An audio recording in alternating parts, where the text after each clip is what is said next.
Hello everyone, welcome back to the twin bros channel and हमारी psychology की rapid revision series. आज हम करेंगे चैप्टर 4। पर इससे पहले कि हम स्टार्ट करें, मैं हूं आपके साथ साक्षी। ट्विन ब्रोस ने अपने प्रीमियम सीयूईटी बैचेस लॉन्च कर दिए हैं, तो भाई अगर ड्रीम कॉलेज में जाना है तो प्लीज जल्दी से जल्दी जाके अवेल करो, एनरोल करो। Attractive offers are running right now, तो फायदा फुल ऑन उठा लो। Also for the revision, because psychology के लिए आई नो टाइम काफी कम बचा है। विन ब्रोस के पास अपने प्रीमियम नोट्स भी हैं जो उन्होंने डेवलप किए हैं, हमारे एजुकेटर्स ने डेवलप किए हैं। उन नोट्स में सारे एक्रोनियम्स, टिप्स, स्ट्रक्चर, कैसे करना है आंसर को, सब कुछ इन्वॉल्व है। तो रैपिड रिवीजन अगर करना है तो अभी जाके नोट्स भी आप अवेल कर सकते हो, ऑफर्स रन कर रहे हैं। ओके, तो सबसे पहले आज हम बात करेंगे साइकोलॉजिकल डिसऑर्डर्स की। हमारे पास इस चैप्टर में 12 कैटेगरीज हैं जो हमें कवर करनी है। तो ये जो मैंने एक पूरा इंडेक्स बना दिया, इसका आप स्क्रीनशॉट भी बाद में ले सकते हो, बट इसको हम बाद में कवर करेंगे। चलो अभी पहले चैप्टर में घुसते हैं। तो सबसे पहले यहाँ पे आ जाते हैं 4Ds की। अबनॉर्मैलिटी को हम डिफाइन कैसे करते हैं, तो अबनॉर्मैलिटी के 4D क्राइटेरिया है। क्या क्या है? डिवियंस, डिस्ट्रेस, डिसफंक्शन और डेंजर। डिवियंस क्या है? डिवियंस यानी कोई भी चीज जो डिफरेंट होती है, एक्सट्रीम होती है, अनयूजुअल होती है, बिजार होती है। तो कोई भी बिहेवियर जो डिफरेंट है उसको हम नॉर्मल कहेंगे। दूसरा है डिस्ट्रेसिंग, अगर एक बिहेवियर जो है वो अनप्लेजेंट है और सिटिंग है, इंसान के लिए भी जो बिहेवियर दिखा रहा है नौरों के लिए भी, तो वो डिस्ट्रेसिंग है। तीसरा है डिसफंक्शनल, नाम से पता लग रहा है कि कोई बिहेवियर ऐसा है जिसकी वजह से एक इंसान अपनी डेली एक्टिविटीज को कंस्ट्रक्टिवली नहीं कर पा रहा, तो डिसफंक्शनल बिहेवियर है। फोर्थ, डेंजरस, तो अगर बिहेवियर जो है वो डेंजरस इन नेचर है to the person and to others, तो हम कहेंगे कि ओके ये बिहेवियर अबनॉर्मल है। अबनॉर्मल बिहेवियर को हम डिफाइन इन्हीं 4 क्राइटेरिया से करते हैं, राइट। इसका कुछ एक और क्राइटेरिया भी है। तो लाइक अलग अलग स्कूल्स ऑफ साइकोलॉजी अलग अलग बात कहते हैं। तो पहला जो एक स्कूल ऑफ साइकोलॉजी होता है वो ये कहता है कि सोशल नॉर्म्स, यानी जो सोसाइटी के स्टैंडर्ड्स, रूल्स हैं, उनसे अगर आप डिविएट कर रहे हो, उनको फॉलो नहीं कर रहे हो, तो वही अबनॉर्मैलिटी है। हर सोसाइटी के अपने नॉर्म्स होते हैं और ये अलग अलग होते हैं, राइट। अगर आप उन्हें ब्रेक करते हो तो वो सोसाइटी आपको अबनॉर्मल मानती है। बट इसमें यहाँ पे इस जो व्यू का क्रिटिसिज्म क्या है, नंबर 1 कि ऐसा जरूरी नहीं है कि सोसाइटी की वैल्यू या उसके नॉर्म को ब्रेक करने वाला हर कोई अबनॉर्मल है। फॉर एग्जाम्पल, अगर किसी ने लव मैरिज कर ली इंडिया में, doesn't mean they are abnormal. दूसरा, सोसाइटी की वैल्यूज जो है वो टाइम टाइम पे बदलती रहती हैं, इसलिए क्या अबनॉर्मल है, क्या नॉर्मल है, इसका भी एक जो नोशन है वो बदलता रहता है।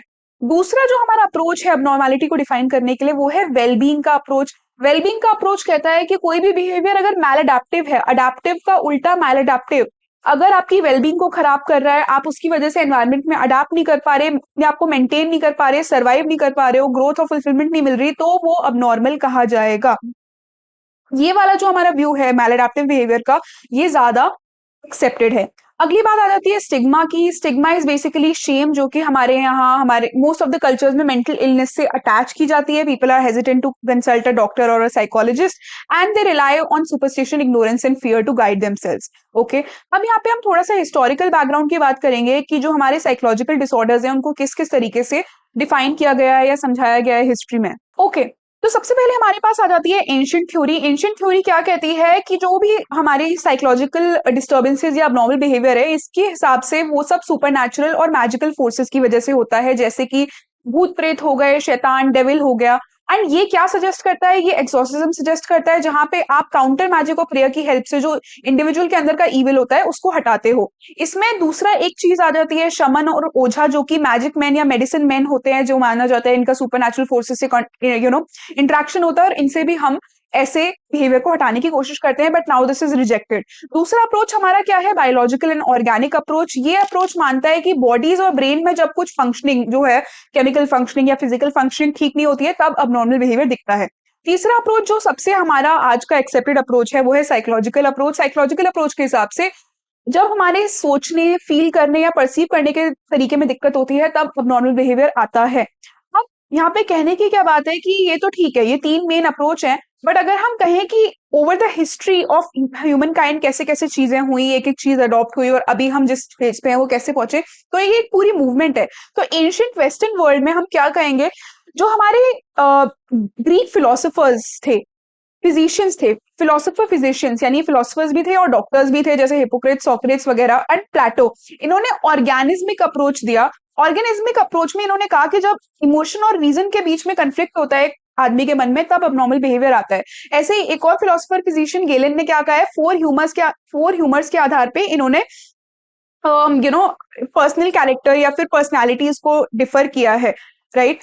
उसके बाद आ जाती है हमारी मिडिल एजेस। तो ये तो था एंशियंट वेस्टर्न वर्ल्ड। फिर दूसरा जब हमारी मिडिल एजेस आ गई तो वहां पे डेमोनोलॉजी और सुपरस्टिशन ज्यादा आ गया। डेमोनोलॉजी मतलब एक ऐसा बिलीफ है जो कहता है कि जो मेंटल प्रॉब्लम्स या अबनॉर्मल बिहेवियर दिखाने वाले लोग होते हैं वो इनहेरेंटली इविल होते हैं, एंड इनको मारने के लिए विच हंट वगैरह भी होती थी। इस टाइम में इनको जान से मार दिया जाता था। इसी पीरियड में सेंट ऑगस्टीन ने सबसे पहले कहा, इन्होंने सबसे पहले बात करी about feelings, about mental conflict, about mental pen, कि कैसे ये अबनॉर्मल बिहेवियर इसकी वजह से भी होता है। तीसरा जाता है रेनेसांस का पीरियड, जहां पे ह्यूमनिज्म आया एंड बिहेवियर के बारे में लोग क्यूरियस होना, लाइक एक क्यूरियोसिटी लोगों ने दिखानी स्टार्ट करी। इसी पीरियड में जॉन वेयर ने भाई क्या कहा, इन्होंने कहा है कि जो डिस्टर्ब इंटरपर्सनल रिलेशनशिप्स होते हैं इनकी वजह से अबनॉर्मल बिहेवियर होता है। और इन्होंने ये भी कहा कि विचेस जो होती है, जिनको आप विचेस कहते हो, उनको मेडिकल ट्रीटमेंट की जरूरत होती है। तो एक एवोल्यूशन है। चौथा age of reason and enlightenment आई रेनेसांस के बाद 17th 18th सेंचुरी में। इसमें क्या कहा कि जो फेथ एंड सुपरस्टिशन है इसको हटा के साइंस की हेल्प से आप मेंटल इलनेस को ट्रीट करना स्टार्ट करो। तो यहाँ पे रिफॉर्म मूवमेंट आई, जहाँ पे जो लाइक आप कह सकते हो मेंटली इल लोग हैं उनके लिए कंपैशन दिखना स्टार्ट हुआ, अजाइलम्स बनना स्टार्ट हुए जहाँ पे इन्हें प्रॉपर ट्रीटमेंट दिया जाता था, एंड डी इंस्टीट्यूशनलाइजेशन की फिलोसफी आई रिफॉर्म मूवमेंट में ही, जहाँ पे ये कहते थे कि बेसिकली मेंटली इल इंडिविजुअल्स को आपको बस अजाइलम में ही नहीं रखना, उन्हें कम्युनिटी में लाके फिर उनकी केयर भी करनी है।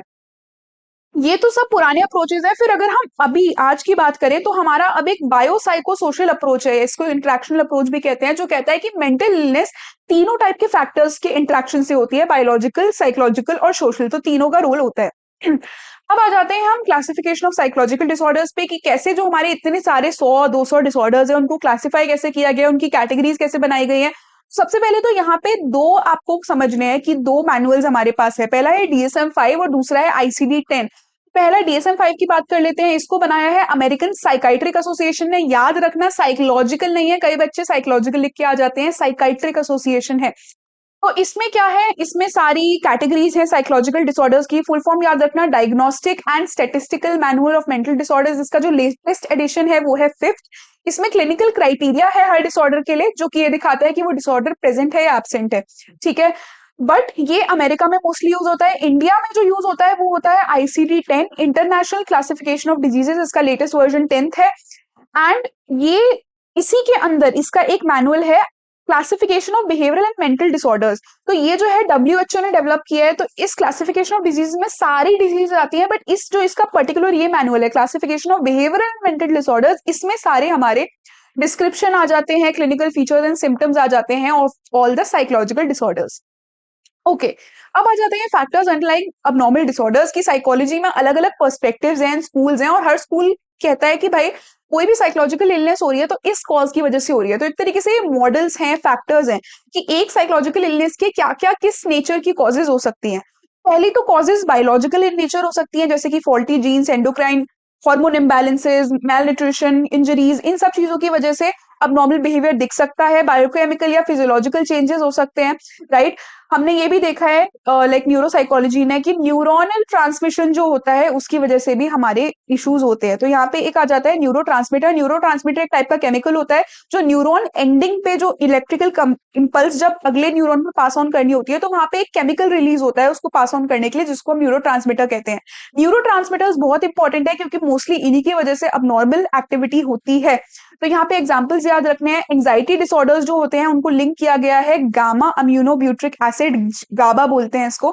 गामा अम्यूनोब्यूट्रिक एसिड की जो लो एक्टिविटी होती है उसकी वजह से एंजाइटी डिसऑर्डर होते हैं। डोपामिन की एक्सेस एक्टिविटी की वजह से स्किज़ोफ्रेनिया होता है, एंड सेरोटोनिन की लो एक्टिविटी की वजह से डिप्रेशन होता है। ये तीनों न्यूरोट्रांसमीटर्स है, याद रखने हैं। दूसरे जो फैक्टर्स हो सकते हैं वो हो सकते हैं जेनेटिक फैक्टर्स।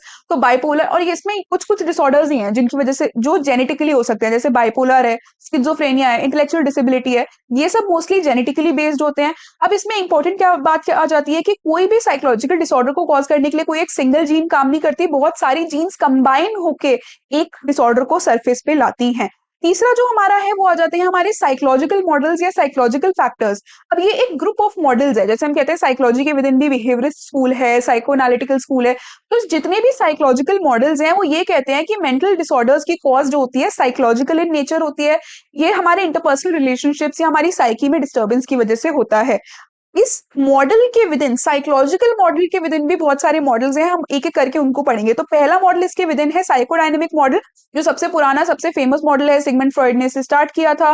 एंड ये बेसिकली मानता है कि अनकॉन्शियस फोर्सेस की वजह से ही सारे हमारे बिहेवियर होते हैं, अबनॉर्मल बिहेवियर भी होते हैं, right. End ego, super ego, conscious, unconscious, pre conscious, right. And इनके हिसाब से अबनॉर्मैलिटी तब आती है जब हमारे साइकी में, अनकॉन्शियस में कुछ कंफ्लिक्ट हो रहा होता है बिटवीन हमारे माइंड की जो फोर्सेस हैं। तो फ्रॉइड ने, आप जानते हो, इड, ईगो, सुपर ईगो की बात करी है। एंड इन्होंने एक और जो तीसरी चीज बोली है, तो पहला तो बोला अनकॉन्शियस, दूसरा होता है कंफ्लिक्ट की वजह से, एंड तीसरा इन्होंने बोला जो भी अबनॉर्मैलिटी है उसकी कॉज कहीं ना कहीं हमारे चाइल्डहुड या इन्फेंसी की जो चीजें हैं उनमें लाई करती है।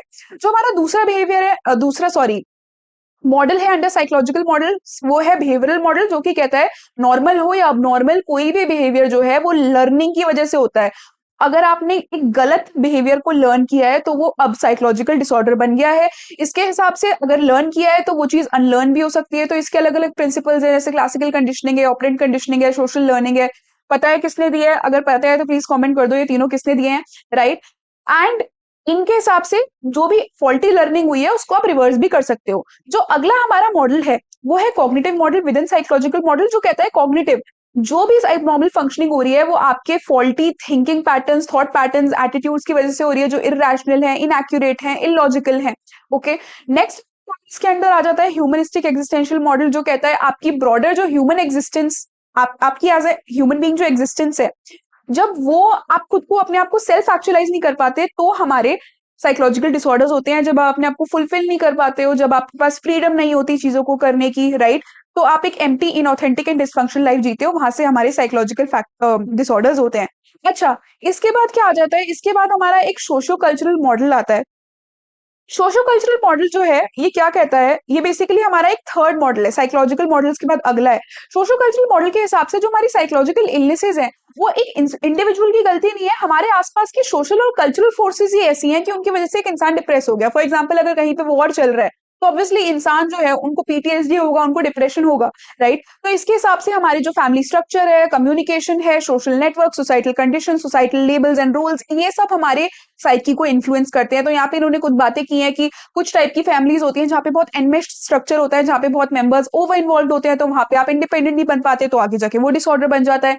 ऐसे ही जो लोग आइसोलेटेड और सोशल सपोर्ट के बिना होते हैं, उनके लाइफ में रिलेशनशिप्स नहीं होते, they are more likely to remain depressed and depressed for longer time as compare to people who have good friendships. Societal labels अगर हमारे ऊपर लगा दिए जाते हैं तो भी हम कई बार उन रोल को अडॉप्ट करके साइकोलॉजिकल डिसऑर्डर्स को डेवलप करने लगते हैं। ओके, जो हमारा लास्ट मॉडल है वो सबसे पॉपुलर मॉडल है आज के टाइम में, वो है डायथीसिस स्ट्रेस मॉडल। अगेन वही बायोसाइकोसोशल अप्रोच से थोड़ा मिलता जुलता है बट डिफरेंट है। अब ये क्या कह रहा है? ये कहता है कि साइकोलॉजिकल डिसऑर्डर्स तभी डेवलप होते हैं जब उसका कोई एक बायोलॉजिकल वल्नरेबिलिटी आपके अंदर ऑलरेडी प्रेजेंट हो, फिर एनवायरमेंट में कोई स्ट्रेसफुल सिचुएशन या कंपोनेंट आके उसको ट्रिगर कर दे। ऐसा नहीं है कि आप, अगर आप में केवल वो बायोलॉजिकली आप उसके प्रति वल्नरेबल हो, प्रोन हो टू अ साइकोलॉजिकल डिसऑर्डर, तो वो अपने आप हो जाएगा, या फिर एनवायरमेंट में केवल हुआ कोई प्रॉब्लम तब आप डिसऑर्डर डेवलप कर जाओगे। जब वो दोनों चीजें एक साथ इंटरेक्ट करेंगी, आपकी बायोलॉजिकल प्रीडिस्पोजिशन एंड एनवायरमेंट की एक सिचुएशन या फिर स्ट्रेसफुल स्टिमुलाई, तब एक साइकोलॉजिकल डिसऑर्डर डेवलप होने लगता है। पैथोजेनिक स्ट्रेसर्स जो हमारी लाइफ में, एनवायरमेंट में प्रेजेंट रहते हैं, राइट। अच्छा, अब आ जाते हैं हम एक्चुअल डिसऑर्डर्स पे। तो हमारे पास यहाँ पे डिसऑर्डर्स की कुछ कैटेगरी है जो मैं यहाँ ऊपर ले जाके आपको एक बार दिखा देती हूँ ताकि हमारे दिमाग में रहे। हमारे पास 12 कैटेगरीज ऑफ डिसऑर्डर्स हैं। Anxiety disorders, OCD related disorders, trauma and stress related disorders. तो ये 12 कैटेगरीज हमें करनी है। तो सबसे पहले हम स्टार्ट करेंगे एंजाइटी डिसऑर्डर्स से। एंजाइटी डिसऑर्डर्स जो हमारे होते हैं उनमें हमारे बेसिकली 4 डिसऑर्डर्स आ रहे हैं। तो देखते हैं कौन कौन से। सबसे पहला हम एंजाइटी को डिफाइन करेंगे। What is anxiety? Anxiety is a diffuse, vague, unpleasant feeling of fear and apprehension की कुछ होने वाला है। इसके ये कॉमन सिम्टम्स है। तो जितने भी इसमें डिसऑर्डर्स हैं इस कैटेगरी में, उन सब में ये सिम्टम्स हैं, shortness of breath, diarrhoea, dizziness, sweating वगैरह। पहला जो डिसऑर्डर हमारा है वो है जीएडी, जनरलाइज्ड एंजाइटी डिसऑर्डर, जहां पे लंबे टाइम के लिए आपको एंजाइटी रहती है। यानी ऐसा नहीं एंजाइटी हुई और वो कोई चीज निपट गई तो 1 घंटे में एंजाइटी चली गई, आप दिनों दिनों तक एंशियस रहोगे। So prolonged vague, unexplained and intense fears that are not attached to any particular object. तो एंजाइटी रहती है नंबर 1 बहुत लंबे पीरियड तक, एंड नंबर 2 किसी भी एक चीज को लेके नहीं होती, किसी भी एक सिचुएशन को लेके नहीं होती, वो बस रहेगी। तो ये 2 फीचर्स आपको जीएडी के याद रखने हैं। इसके क्या 3 चीफ फीचर्स हैं? पहला तो है worry and apprehensive feelings about future, दूसरा है हाइपर विजिलेंस यानी अपने एनवायरनमेंट को कॉन्स्टेंटली स्कैन करते रहना, और तीसरा है मोटर टेंशन यानी कि आप रिलैक्स नहीं कर पाते हो, आपकी मसल्स टेंस रहती हैं। दूसरा डिसऑर्डर आ जाता है पैनिक डिसऑर्डर। अगेन याद रखना, पैनिक अटैक नहीं, पैनिक डिसऑर्डर। पैनिक डिसऑर्डर तब बनता है जब हमें बार बार रिकरेंट पैनिक अटैक्स आने लगते हैं, जिसमें बहुत इंटेंस टेरर की फीलिंग होती है, एंजाइटी एकदम पीक पे पहुंच जाती है, एंड ये जो पैनिक अटैक्स होते हैं ये अनप्रिडिक्टेबल मैनर में आते हैं, और ये सब इसके फीचर्स होते हैं, सिम्टम्स होते हैं जो हमने अभी पढ़े, राइट। बट इसमें कुछ चीफ फीचर्स हैं, fear of going crazy, losing control और डाइंग, जो कि और में नहीं होते, तो ये याद रखना है। तीसरे डिसऑर्डर एंजाइटी डिसऑर्डर में आ जाता है phobia. Phobias are irrational fears related to specific object, people और सिचुएशन। किसी स्पेसिफिक चीज का डर होता है जो बहुत इरैशनल और एक्सट्रीम होता है, राइट। पहले इसके 3 टाइप्स हैं। पहला है स्पेसिफिक फोबिया। स्पेसिफिक किसी भी पर्टिकुलर ऑब्जेक्ट या एनिमल या किसी एनक्लोज्ड स्पेस में बंद होने का डर। 3 चीजें आ जाती हैं, कोई भी स्पेसिफिक ऑब्जेक्ट, कोई भी स्पेसिफिक एनिमल, या क्लॉस्ट्रोफोबिया भी इसमें आ जाता है कि किसी बंद जगह में बंद जगह में, छोटी जगह में बंद होने का डर, राइट। तो ये सब हमारा स्पेसिफिक फोबिया में आ जाता है। दूसरा आ जाता है इसमें हमारा सोशल एंजाइटी डिसऑर्डर, जिसको हम सोशल फोबिया भी कहते हैं, और लोगों से इंटरेक्ट करने का डर और एम्बैरेसमेंट है। तीसरा है इसी में अगोराफोबिया। अगोराफोबिया का मतलब होता है कोई भी नई और अनफेमिलियर सिचुएशन में एंटर करने का बहुत ज्यादा इरैशनल फियर। तो आप अपना घर छोड़ के नहीं जा सकते, आप घर से निकल नहीं सकते, कुछ नहीं कर सकते अकेले। ओके, एंड चौथा डिसऑर्डर जो है एंजाइटी डिसऑर्डर्स में, वो है एसएडी, सेपरेशन एंजाइटी डिसऑर्डर। ये यूजुअली बच्चों में होता है, जिसमें क्या होता है कि अटैचमेंट फिगर्स से, जो भी आपके पेरेंट्स हैं, केयर गिवर्स हैं, जिनसे आपका स्ट्रॉन्ग अटैचमेंट है, उनसे सेपरेशन होने पे बहुत ही ज्यादा फियर एंड एंजाइटी हमें फील होने लगती है, एंड ये डेवलपमेंटली इनएप्रोप्रिएट होती है। यानी अगर एक 14 साल का बच्चा है, वो सेपरेशन एंजाइटी दिखा रहा है, जो कि डेवलपमेंटली इनएप्रोप्रिएट है। ओके, तो ये चीज आ जाती है। ये लोग फिर अकेले नहीं रहते हैं, they do not go anywhere without their parents, right. और अगर पेरेंट्स छोड़ के जाते हैं, दे स्क्रीम और थ्रो सीवियर टैंट्रम्स वगैरह। अच्छा, अगली जो हमारी कैटेगरी आ जाती है एंजाइटी डिसऑर्डर्स के बाद, that is obsessive compulsive and related disorders. इसमें क्या क्या आता है? इसमें एक तो ऑब्सेसिव बिहेवियर आता है, और दूसरा कंपल्सिव बिहेवियर, और तीसरा आता है ऑब्सेसिव कंपल्सिव डिसऑर्डर। तो ये, बट आप यही समझो कि इसमें एक ही है ओसीडी, एंड ओसीडी के ही 2 फीचर हैं, ऑब्सेशन एंड कंपल्शन। ओके, तो सबसे पहले ओसीडी क्या होता है? ओसीडी इज अ डिसऑर्डर जहां पे वी आर प्री ऑक्यूपाइड, बार बार एक ही चीज आती है, और वो चीज क्या है? Specific ideas about certain things, about doing certain things, and then the person is unable to prevent themselves from carrying out a particular act or a series of act, और इसकी वजह से उनकी पूरी लाइफ इफेक्ट होती है। तो इसमें 2 कंपोनेंट्स होते हैं। पहला तो होता है ऑब्सेसिव बिहेवियर, किसी चीज के साथ ऑब्सेस हो जाना, यानी एक ही चीज के बारे में आप सोचते रहते हो, सोचते रहते हो, सोचते रहते हो, और उसे रोक नहीं सकते कि मुझे ये टेबल साफ करना है, मुझे ये टेबल पोंछना है, मुझे ये टेबल पोंछना है, 100 बार आपको ख्याल आएगा। और दूसरा है कंपल्सिव बिहेवियर। कंपल्सिव बिहेवियर यानी जो ऑब्सेसिव थॉट आ रहा है, आपको उसे बिहेवियर में ले आए अब। So you keep performing certain behaviours over and over again. ये जो ऑब्सेशन और कंपल्शन होता है, किसी भी टाइप का हो सकता है। Mostly it is associated with counting, ordering, checking, touching and washing. अच्छा, और जो डिसऑर्डर्स आ जाते हैं इसी कैटेगरी में, वो आ जाते हैं hoarding disorder, trichotillomania, hair pull करने का बार बार डिसऑर्डर, और एक्सकोरिएशन, स्किन को बार बार करने का डिसऑर्डर। तो ये 4 डिसऑर्डर्स इस कैटेगरी में आ जाते हैं। नेक्स्ट जो हमारी कैटेगरी है वो है trauma and stress related disorder. इसमें सबसे पहला और इंपॉर्टेंट डिसऑर्डर है PTSD, post traumatic stress disorder. अच्छा, ये जो कैटेगरी के डिसऑर्डर्स होते हैं मोस्टली उन लोगों में होते हैं जो किसी नेचुरल डिजास्टर या कैलेमिटी में फंस गए हो, तो उनको बाद में वो जो ट्रॉमा रहता है उसकी वजह से ये डिसऑर्डर्स होते हैं। पीटीएसडी में क्या होता है? पीटीएसडी में रेकरेंट ड्रीम्स, बार बार उसी इंसिडेंट के ड्रीम्स आते हैं, flashback, impaired concentration, emotional numbing हो जाती है। तो ये सब चीफ सिम्टम्स हैं पीटीएसडी के, इन्हें आप मिसअप नहीं कर सकते हो। 2 और डिसऑर्डर्स इस कैटेगरी के क्या है? Adjustment disorder and acute stress disorder. Okay, now next category of disorders is somatic symptom and related disorders. अब इन डिसऑर्डर कैटेगरी का क्या, इस डिसऑर्डर कैटेगरी के फीचर्स क्या हैं कि ये ऐसे डिसऑर्डर्स हैं जहां पे फिजिकल सिम्टम्स दिख रहे हैं, यानी कि बॉडी में सिम्टम्स दिख रहे हैं, बट उसकी एक फिजिकल कॉज नहीं है। एज इन लेट्स से मैं ब्लाइंड हो गई हूं, मुझे कुछ दिख नहीं रहा है, बट डॉक्टर्स जब चेक कर रहे हैं दे नो कि उसकी कोई फिजिकल कॉज नहीं है, आपकी आंखें बिल्कुल ठीक है, ऑप्टिक नर्व बिल्कुल ठीक है, फिजिकल सिम्टम्स कि कॉज एक्चुअली साइकोलॉजिकल है, तब हम कहते हैं कि ये एक somatic symptom and related disorder है। तो कोई भी फिजिकल सिम्टम या फिजिकल डिफिकल्टी जब एक साइकोलॉजिकल कॉज की वजह से हो रही है, तब हम इस डिसऑर्डर को, मतलब इस कैटेगरी को कंसिडर करते हैं। तो पहले आ जाते हैं इस कैटेगरी में हमारा somatic symptom disorder. Somatic, Soma यानी बॉडी। तो सोमैटिक सिम्टम डिसऑर्डर में क्या होता है, थोड़े बहुत हमको बॉडी से रिलेटेड सिम्टम्स होते रहते हैं। एज इन मान लो कोल्ड हो गया या पेट में दर्द हो गया, एंड हो सकता है ये किसी सीरियस मेडिकल कंडीशन से जुड़े हो या ना भी जुड़े हो। सो दे मे और may not be related to a medical condition, but the person who is having these symptoms is very much obsessed and preoccupied with their symptoms, and they are very much worried about their health. अगर छोटा मोटा जैसे खांसी जुकाम हो रहा है, then also this person will continuously worry about their health and they will keep checking the doctors, they'll keep going to the doctors. तो यानी anxiety होती है अबाउट छोटे मोटे सिम्टम्स जो आपको आ रहे हैं। दूसरा आ जाता है illness anxiety disorder. Somatic symptom disorder में आप सिम्टम दिख रहे हैं, बट इलनेस एंजाइटी डिसऑर्डर में कोई सिम्टम्स नहीं है, आप बिल्कुल ठीक हो, but there is a fear and there is an obsession with the thought of developing a serious illness, and you keep worrying about this possibility. So there is a possibility of falling sick and you are very obsessed with this possibility कि मैं बीमार पड़ सकता हूँ, बीमार पड़ सकता हूँ, बीमार पड़ सकता हूँ। तो ऐसे लोग जो है इनको बहुत डर रहता है कि मुझे कोई बीमारी है बट वो डायग्नोस नहीं हुई है। अगर इनके डायग्नोस्टिक रिजल्ट्स में कुछ नहीं आता तो ये बहुत घबरा जाते हैं कि हमारी बीमारी डायग्नोस नहीं हुई है। डॉक्टर्स इन्हें रियश्योर करते हैं तो ये उनकी बातें नहीं मानते, और औरों की इलनेस या डेथ की न्यूज सुन के भी ये लोग बहुत परेशान हो जाते हैं, जिनको हमारा इलनेस एंजाइटी डिसऑर्डर होता है। ओके, अब नेक्स्ट आ जाते हैं कन्वर्जन डिसऑर्डर्स पे। कन्वर्जन डिसऑर्डर्स तीसरे डिसऑर्डर्स आते हैं इस कैटेगरी में, जहां पे क्या होता है, कोई भी बेसिक बॉडी फंक्शन जो है वो कंप्लीटली स्टॉप हो जाता है या उसका लॉस हो जाता है। सो फॉर एग्जाम्पल विजन का कंप्लीट लॉस हो जाना, या ऑडिशन का लॉस हो जाना, या चलने की एबिलिटी चली जाना, या कोई भी मसल को हिलाने की एबिलिटी चली जाना, जिसको हम कन्वर्जन पैरालिसिस बोलते हैं।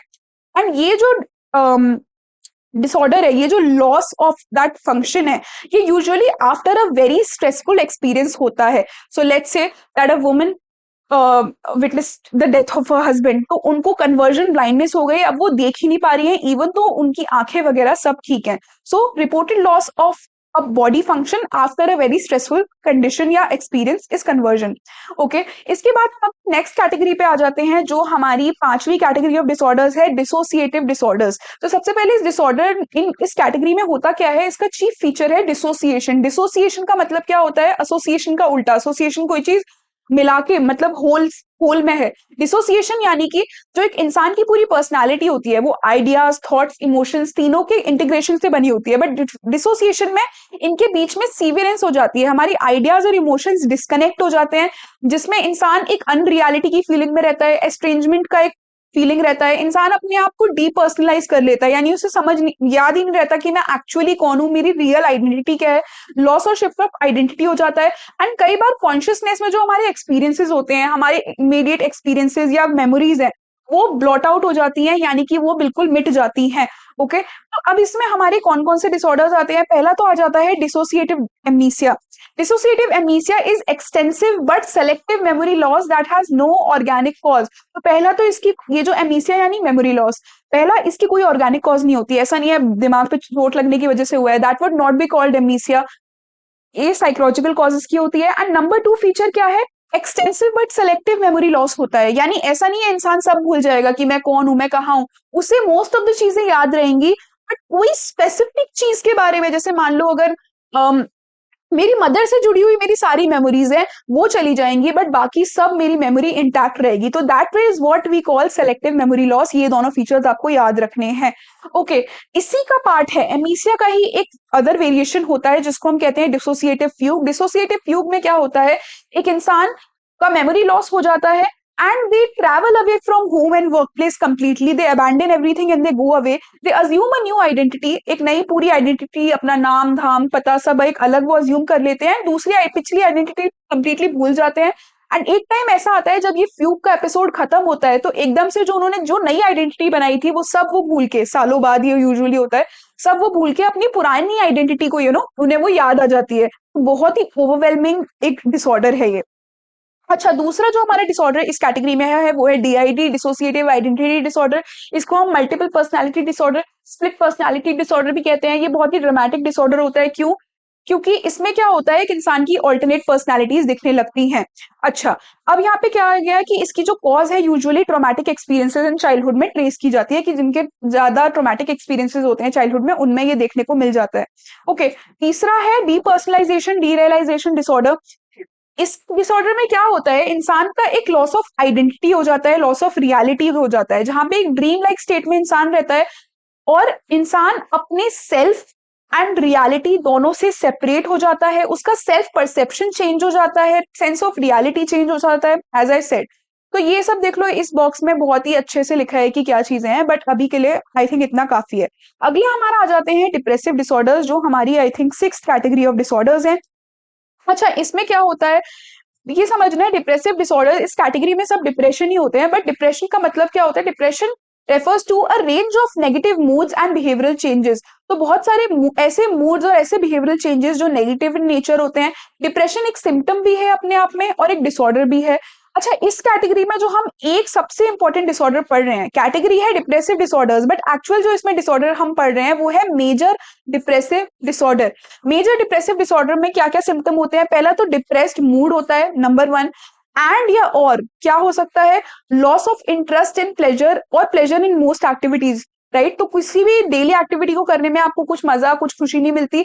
अलोंग विथ मेन तो सिम्टम्स यही दो हैं, depressed mood and number 2 loss of interest in activities. बाकी इसके सिम्टम्स क्या है, बॉडी वेट चेंज हो जाता है, sleep problems, tiredness, thought cognition आपका डिस्टर्ब हो जाता है, आप इरिटेटेड रहते हो, slowed behaviour, thoughts of death and suicide, ये सब होता है। ठीक है, तो इसमें ये चीजें हैं।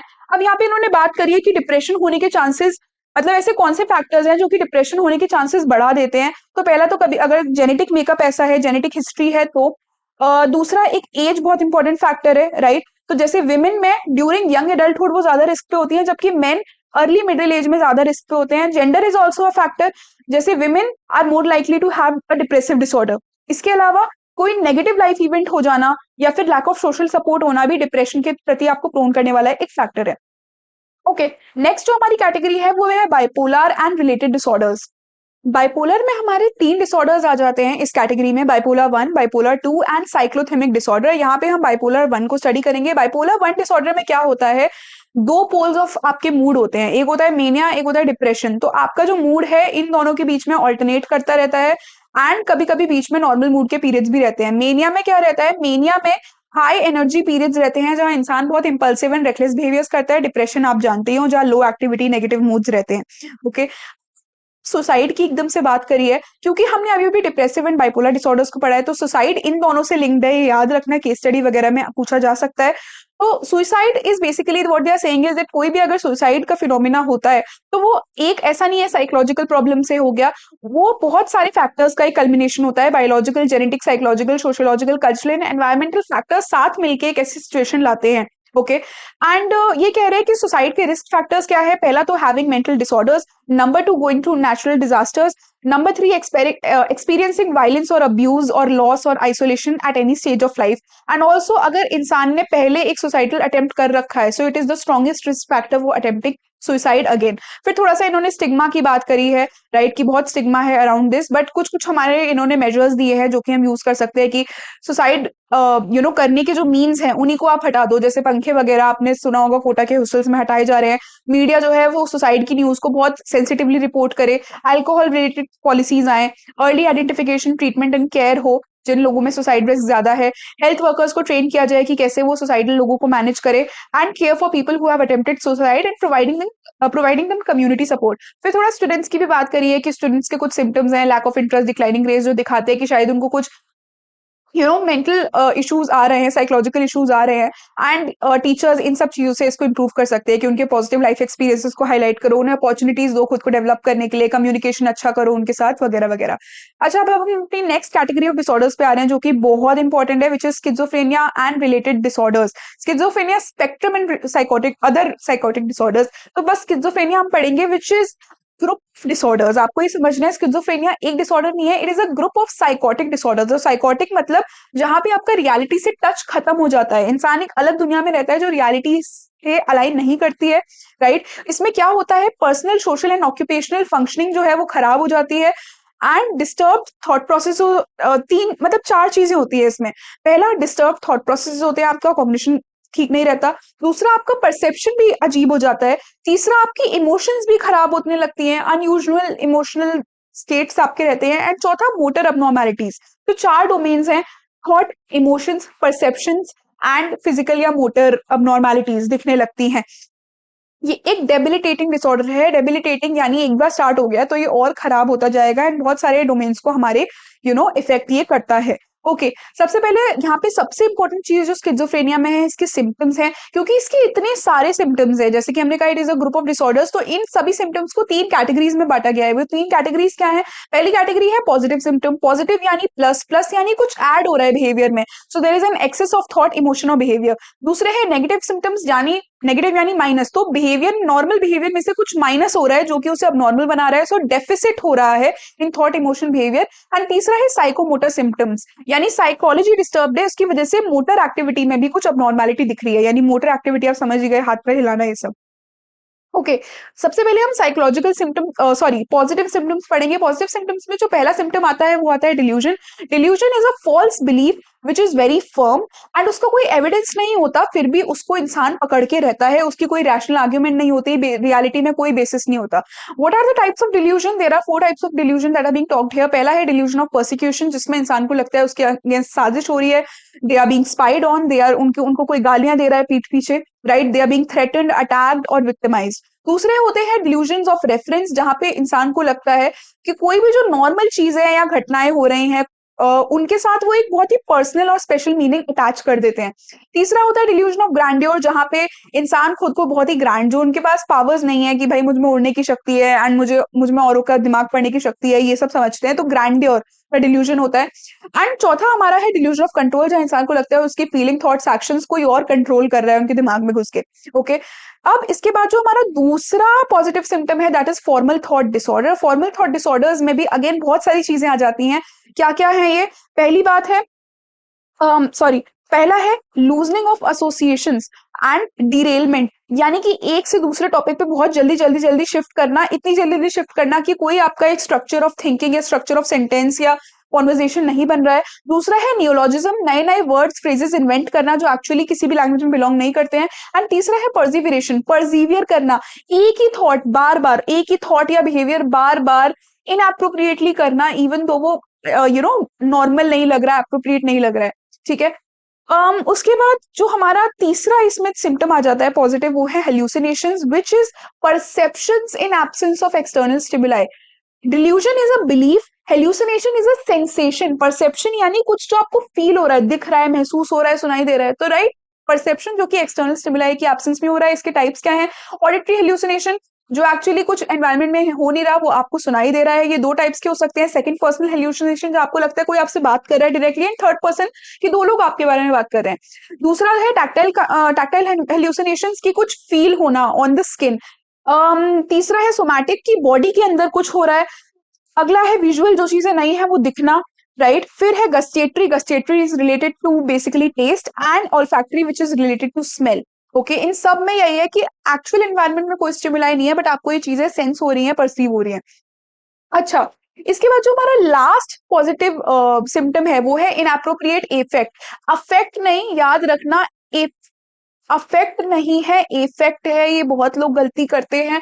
इफेक्ट का मतलब होता है इमोशन, तो इनएप्रोप्रिएट इफेक्ट यानी सिचुएशन के हिसाब से जो इमोशंस अप्रोप्रिएट है, सही है, आप वो नहीं दिखा रहे हो, आप एक मतलब जनाजे में गए हो और वहां जोर जोर से हंस रहे हो, सो ये इनएप्रोप्रिएट इफेक्ट आ जाता है। अब दूसरी कैटेगरी पे आ जाते हैं जो है नेगेटिव सिम्टम्स यानी डेफिसिट्स इन बिहेवियर। इसमें पहला आ जाता है एलोगिया। एलोगिया यानी पोवर्टी ऑफ स्पीच, जितना बोलना चाहिए कि आप एक इंसान से मतलब एक्सपेक्ट करते हो, वो इंसान इतना नहीं बोला, तो बोलना एंड वर्ड कंटेंट जो है बहुत कम हो जाता है। दूसरा है ब्लंटेड इफेक्ट, तीसरा है फ्लैट इफेक्ट, दोनों रिलेटेड है और इफेक्ट है, याद रहे अगर। तो जैसे ब्लंटेड इफेक्ट में क्या होता है? ब्लंटेड इफेक्ट में इंसान बहुत कम इमोशंस दिखाता है, फ्लैट इफेक्ट में बिल्कुल इमोशंस दिखाता ही नहीं है। तो ब्लंटेड ये समझ लो पेंसिल ब्लंट हुई, एंड फ्लैट यानी बिल्कुल नोक गई, बिल्कुल दिख ही नहीं रही अब फीलिंग्स। चौथा है नेगेटिव सिम्टम में एवोल्यूशन, एवोल्यूशन एंड एपैथी। जो है इसका मतलब है कि कोई भी एक्शन जो आप स्टार्ट करते हो वो आप पूरा नहीं कर पाते, आप नॉर्मल रूटीन में नहीं रह पाते हो।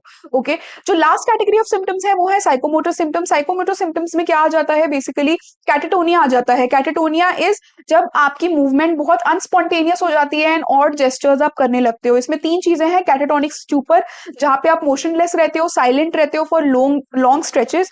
दूसरा है कैटेटोनिक रिजिडिटी, नाम से पता चल रहा है रिजिड अपराइट पोस्टर्स, बहुत लंबे टाइम के लिए इंसान लगा के बैठा रहता है। एंड तीसरा इज कैटेटोनिक पोस्चरिंग, तो यहाँ पे आप बहुत ही पोजिशंस या पोस्टर्स, इंसान अपनी बॉडी को ऐसे पोजिशन करता है जो बहुत अज्यूम मतलब सॉरी बहुत ऑकवर्ड, बहुत बिजार अजीब पोस्टर्स में घंटों घंटों तक इंसान बैठा रहता है।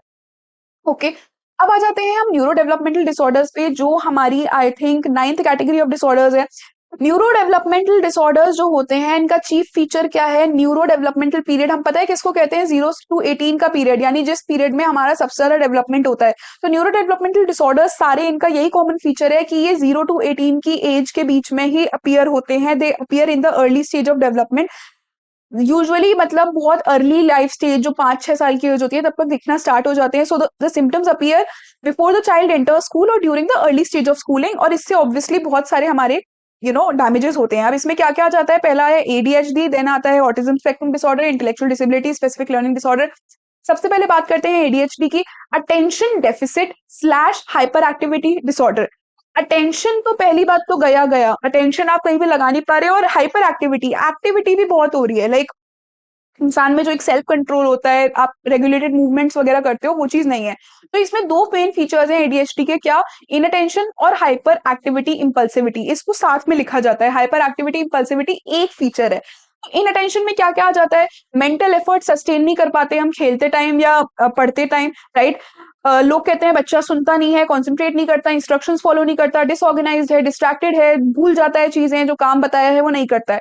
अच्छा, जो दूसरी चीज आ जाती है वो क्या आती है, हाइपर एक्टिविटी इम्पल्सिविटी।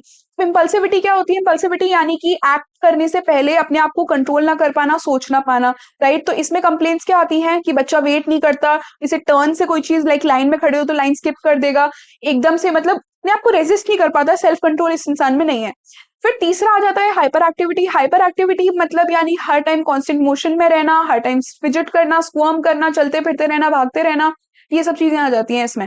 अच्छा, दूसरा जो डिसऑर्डर है इस कैटेगरी का वो है ऑटिज्म स्पेक्ट्रम डिसऑर्डर। स्पेक्ट्रम इस यानी इस डिसऑर्डर में बहुत सारी चीजें इफेक्ट होती हैं। मेनली जो भी चीजें इफेक्ट होती हैं, जो भी डेफिसिट्स इंपेयरमेंट्स होते हैं, वो रिलेटेड होते हैं to social interaction and communication skills. तो सबसे ज्यादा आपका जो सोशल कम्युनिकेशन इंटरेक्शन है वो अफेक्ट होता है, नंबर 1।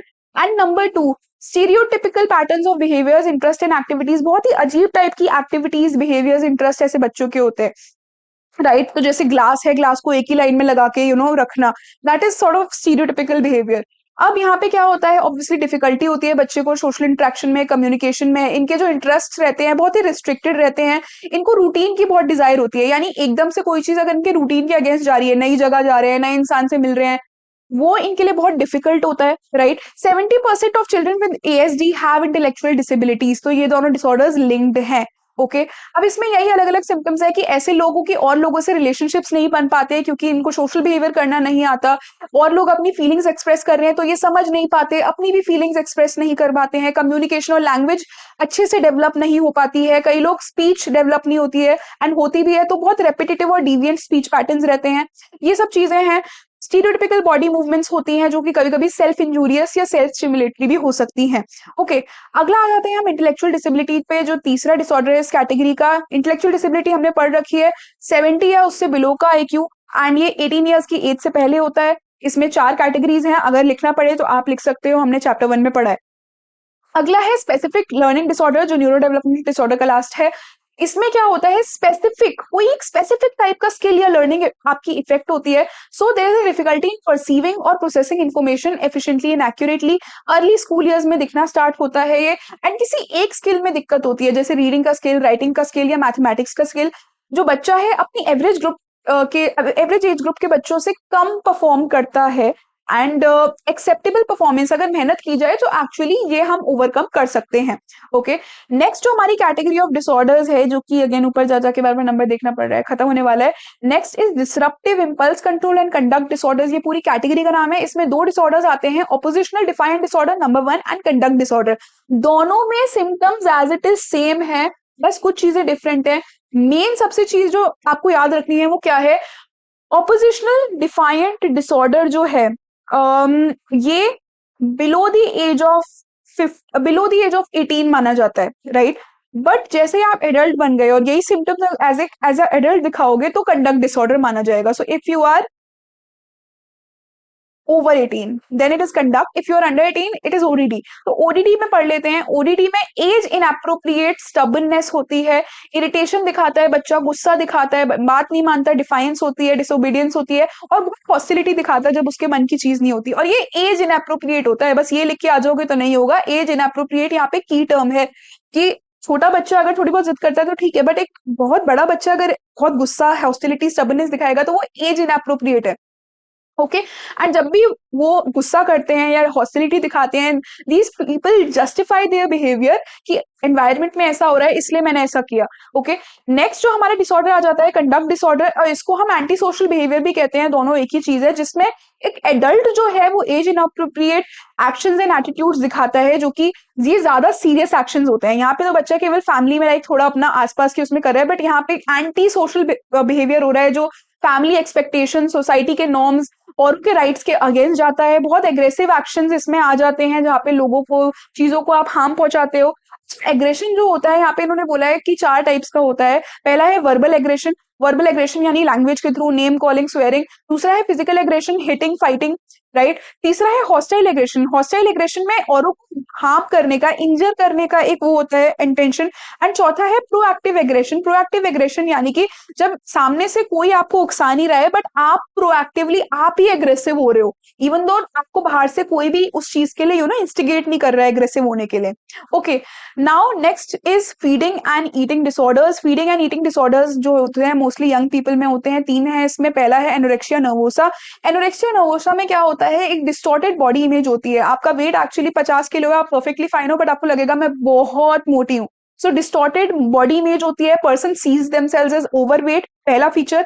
दूसरा, यहाँ पे एक स्ट्रॉन्ग रिफ्यूजल टू ईट होता है, इंसान खाना नहीं खाता, एक्सरसाइज करता रहता है घंटों तक। बहुत ही इनकी ऑड हैबिट्स होती हैं कि औरों के सामने बिल्कुल खाना नहीं खा सकते, because of again distorted body image. अब इसका रिजल्ट क्या होता है, बहुत सारा वेट लूज हो जाता है, इंसान बिल्कुल हड्डी का ढांचा बन जाता है, कभी कभी तो डेथ भी हो जाती है। दूसरा जो डिसऑर्डर है वो है बुलिमिया नर्वोसा। बुलिमिया नर्वोसा में क्या होता है कि इंसान बहुत सारा एक्सेसिव अमाउंट ऑफ फूड एक ही टाइम पे खा लेता है, जैसे उन्हें गिल्ट होता है दैट मैंने बहुत सारा खाना खा लिया है, तो वहां पे वो मेडिसिन के थ्रू अपनी बॉडी से वो खाना फोर्सफुली एग्जिट करवाते हैं, पर्ज करवाते हैं यूजिंग लैक्सेटिव्स या ड्यूरेटिक्स या बाय वोमिटिंग, राइट। क्योंकि एक इंसान को बहुत सारा खाने के बाद डिस्गस्टेड एंड अशेम्ड फील होता है, जैसे उन्हें गिल्ट होता है तो वो उस खाने को फोर्सिबली निकाल के अपनी एंजाइटी एंड टेंशन को रिलीज करते हैं। तीसरा है बिंज ईटिंग। बिंज ईटिंग में क्या होता है, कभी कभी फ्रीक्वेंट एपिसोड्स कि मतलब अलग अलग टाइम पे कभी कभी क्या होता है, आप आउट ऑफ कंट्रोल ईटिंग कर लेते हो, जो आप नेटफ्लिक्स के सामने बैठ के करते हो कि बस खाते जा रहे हैं। ऐसे में इंसान एक हायर स्पीड पे खाता है, ज्यादा जल्दी जल्दी खाता है एंड बहुत ज्यादा खाता है, राइट। तो ये चीज है बिंज ईटिंग। अब इसके बाद जो लास्ट कैटेगरी ऑफ डिसऑर्डर्स है वो है सब्सटेंस रिलेटेड एडिक्टिव डिसऑर्डर्स। यहाँ पे एडिक्टिव बिहेवियर दिखता है, जो कि जिसमें एडिक्टिव बिहेवियर आप कैसे डिफाइन करोगे, उसमें एक्सेसिव इनटेक होता है किसी भी चीज का जो कि हार्मफुल होता है आपके लिए। तो इसमें मैलएडेप्टिव बिहेवियर्स हमें दिखने लगते हैं। अब जैसे काफी लोग नॉर्मली अल्कोहल पीते हैं, but again that is not alcohol disorder, right. आप substance related and addictive disorder तभी कहोगे जब एक तो एक्सेसिव इनटेक है, नंबर 2 उसकी वजह से मैलएडेप्टिव बिहेवियर्स आ रहे हैं। ओके, सबसे पहले यहाँ पे 3 हमारे पास सब्सटेंसेस हैं। देखो जितने सब्सटेंसेस हैं उतने सब्सटेंस डिसऑर्डर्स हो सकते हैं। यहाँ पे 3 जो है वो बहुत डिटेल में डिस्कस किए हैं। पहला है अल्कोहल। अल्कोहल में इन्होंने क्या कहा है, अल्कोहल का जो टॉलरेंस होता है ना, जब आप रेगुलरली पीते रहते हो तो आपकी बॉडी टॉलरेंट हो जाती है फॉर अल्कोहल, एंड फिर और ज्यादा अमाउंट में आपको उसे पीना पड़ता है। अगर आप इसे पीना बंद कर देते हो तो विड्रॉल रिस्पॉन्सेज होते हैं। फिर उन्होंने बात की है कि कैसे इसके बहुत सीरियस इफेक्ट्स है, रोड एक्सीडेंट हो जाते हैं, बच्चों पे बुरा असर पड़ता है, फैमिलीज डिस्ट्रॉय हो जाती हैं, साइकोलॉजिकल प्रॉब्लम्स, मतलब अल्कोहलिक्स के जो बच्चे होते हैं उनमें साइकोलॉजिकल प्रॉब्लम ज्यादा होती हैं, depression, phobia, substance related disorders उनको हो जाते हैं, फिजिकल हेल्थ डैमेज होती है ड्रिंकिंग वगैरह से। यहाँ पे थोड़ा टेक्निकल दिया है अल्कोहल का कि इसका केमिकल नेम एथाइल अल्कोहल होता है, ये कैसे काम करता है ये आई थिंक एक बार आ गया था, तो प्लीज इसे पढ़ के जाना कि ये ब्लड स्ट्रीम में अब्सॉर्ब होता है, सेंट्रल नर्वस सिस्टम इसको अब्सॉर्ब कर लेता है। एल्कोहलिक डिप्रेसेंट है, यानी ये सेंट्रल नर्वस सिस्टम की जो फंक्शनिंग है उसको स्लो कर देता है, डिप्रेस कर देता है, जजमेंट इनहिबिशन हमारी चली जाती है, राइट, स्पीच हमारी बहुत ब्लंट हो जाती है, मेमोरी फॉल्टर होने लगती है एंड मोटर डिफिकल्टीज हो जाती हैं। दूसरा सब्सटेंस है हेरोइन। हेरोइन जो है वो क्या है कि सोशल एंड ऑक्यूपेशनल फंक्शनिंग के लिए बहुत बुरा है। अब हेरोइन का जो अब्यूज लोग करते हैं उनकी पूरी लाइफ अराउंड दिस सब्सटेंस और उसको पाने में लाइक पूरी फोकस हो जाती है एंड इसकी टॉलरेंस बिल्डअप हो जाती है एंड अगर आप बंद करते हो अगेन विड्रॉल रिएक्शन होता है। बट इसकी सबसे इंपॉर्टेंट बात क्या है, अगर हीरोइन का ओवरडोज हो जाता है तो आपके रेस्पिरेटरी सेंटर्स जो हैं ब्रेन में वो बंद हो जाते हैं, पैरालाइज ब्रीदिंग की वजह से डेथ होने के चांसेस रहते हैं। तीसरा सब्सटेंस है कोकेन। कोकेन अगेन जो इंसान लेता है वो पूरे दिन इंटॉक्सिकेटेड रहता है, सोशल एंड वर्क लाइफ में वो बिल्कुल फंक्शन नहीं कर सकता। कोकेन शॉर्ट टर्म मेमोरी और अटेंशन पे भी प्रॉब्लम्स लाता है एंड इसको बंद करने से जो विड्रॉल सिम्टम्स आते हैं वो क्या होते हैं, depression, fatigue, sleep problems, irritability, anxiety. Okay, and ये हमारे कुछ अब्यूज सिम्टम्स सॉरी सब्सटेंसेज हैं, इनको प्लीज याद रखना, ये आ सकता है क्योंकि मेस्कलीन जो है वो कौन सी कैटेगरी ऑफ अब्यूज सब्सटेंसेज में है, तो ये आपको प्लीज एक बार खुद रिवाइज करना होगा, राइट। इसी के साथ हमारा चैप्टर 4 होता है खत्म। जल्दी से जाके एक बार क्विक ओवरव्यू दे देती हूँ हर कैटेगरी में कौन सा डिसऑर्डर है क्योंकि ये इंपॉर्टेंट है। एंग्जाइटी डिसऑर्डर्स में क्या क्या है, GAD, panic disorder, phobia, SAD. Obsessive compulsive and related disorders में क्या है, again OCD, excoriation, trichotillomania and hoarding disorder. Trauma and stress related disorders में PTSD, acute stress disorder, adjustment disorder. Somatic symptom and related disorders में क्या है, somatic symptom, illness, anxiety, conversion. Dissociative disorders में हम जानते हैं amnesia, fugue, DID, depersonalization. Depressive disorders में हमारा एक ही है, मेजर डिप्रेसिव डिसऑर्डर। बाइपोलर में 1, 2 एंड साइक्लोथीमिया। स्किज़ोफ्रेनिया है। न्यूरो डेवलपमेंटल में ADHD, autism, intellectual disability. Specific learning disorder है and disruptive impulse control and conduct disorders में 2 है, ODD and conduct disorder. Feeding and eating disorders में 3 है, anorexia, bulimia, binge eating and finally substance and related disorders में 3 substances हैं, alcohol, heroin, cocaine. इसी के साथ भाई अपनी हो गई राम राम हत्या हो गई चैप्टर 4 की। Let's meet in the next video. Bye bye everyone.